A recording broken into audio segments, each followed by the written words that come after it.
नाज़रीन, अवामी न्यूज़ में ख़बरनि जो सिलसिलो जारी है। इन वक्त असीं तव्हांखे खिपरो में ख़बर ॾींदा आहियूं त खिपरो शहर में ईद की ख़रीदारी जारी है। महांगाई सबब शहरी सख़्त परेशान आहिनि। दुकानदारनि पंहिंजा मनमानी जा अघ मुक़रर करे छॾिया। शहरनि खे ॿिन्ही हथनि सां फुरी ऐं लुटी रहिया आहिनि। इंतज़ामिया ख़ामोश है, जॾहिं त दुकानदारनि जो चवणु आहे त महांगाई असांखे शयूं अॻियां खां महांगियूं मिलनि थियूं, इन जे करे असां अघ वधाए छॾिया आहिनि। और त ख़रीदारी आहे पर अॻे जी निस्बत घटि आहे, छो त महांगाई अरूज ते आहे। माण्हुनि में हिकिड़ो लॉकडाउन जो बि हले पियो, सिलसिलो कोरोना जो बि हले पियो, उन हवाले खां रश बि घटि आहे, अॻी मिक़दार में घटि आहे। मथे 6 बजे मार्केटूं बंदि थी थियूं वञनि, उन जो बि वॾो ख़्यालु आहे।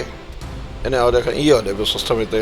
अञा ताईं माण्हू सम्झे न पियो इन शइ खे, माण्हू अवॉइड करे थोरो कंट्रोल करे, उहो आहे कोन। जेतिरी मार्केटूं बंदि थिए थी ओतिरो रश वधे थो। 3 ॾींहं मार्केटूं बंदि हूंदियूं आहिनि, 6 बजे बंदि थियण जे रीज़न जे करे त मार्केटनि में रश थी ईंदो आहे। हाणे लास्ट हिननि ॿिया रोज़, अॼु 22 रोज़ो आहे, त ज़ाहिर आहे 6-7 रोज़ा बचा आहिनि। हर को पंहिंजी ख़रीदारी जे हवाले खां जेको वठिणो आहे उन्हनि खे, उन हवाले खां उन सिस्टम में हलनि पिया। इहो महंगाई उरूज ते का भी शइ में घटिताई आहे कोन को। सब्जी का वठी, कपिड़े का वठी, गंदी का वठी, हर शइ माना चोट चढ़ी पई।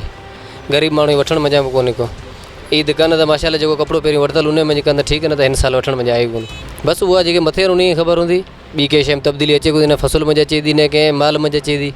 सवाइ जेके मथां हुकूमती शयूं उन में तब्दीली ॿी कंहिं शइ में आहे कोन। का शइ वठण विया कोन, कपिड़ो न जुती, हर शइ महांगाई। ऐं जेको फ़सुल आहिनि ॿिया उन्हनि जो रेट किराए जा भाण महांगो, कपिड़ो जुती या का बि शइ वठंदो आहे महांगाई। पर साईं ईद लाज़मी कुझु न कुझु वठणो पवे थो। में छा त मथां हर शइ जो रेट वधे पियो आहे। असल में ग्राहक जेको चए थो त असांखे 15 ॾींहं हू शइ खणी विया, साॻियो रेट। असल में छा असांखे मथां महांगाई मिले पई, असां ग्राहक खे महांगो ॾियूं शयूं।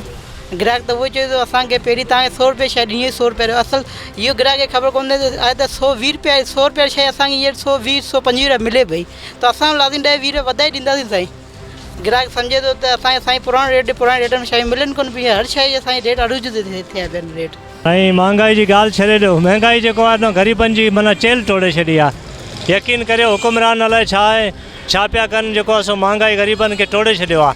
हर शइ महांगी आहे साईं। भाॼी ॾिसो, फ्रूट ॾिसो, तमामु महांगो लॻो पियो त थियो आहे। तक़रीबन कारोबार में जी लॉकडाउन में माण्हुनि ॿुधायो आहे 8 तारीख़ ते क्लोज़ थिए पियो। इन करे ॾाढी वॾी रश आहे शइ मार्केट में।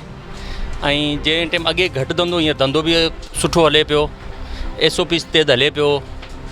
6 बजे मार्केटूं बंदि थींदियूं वञनि। न ग्राहक ते माना असर त ज़ाहिर पए थो, मगर ग्राहक निकिरण ई करे थो। अॻु में सुबुह सवेर दुकान खोले वठूं था, उन टाइम निकिरण जी कनि था।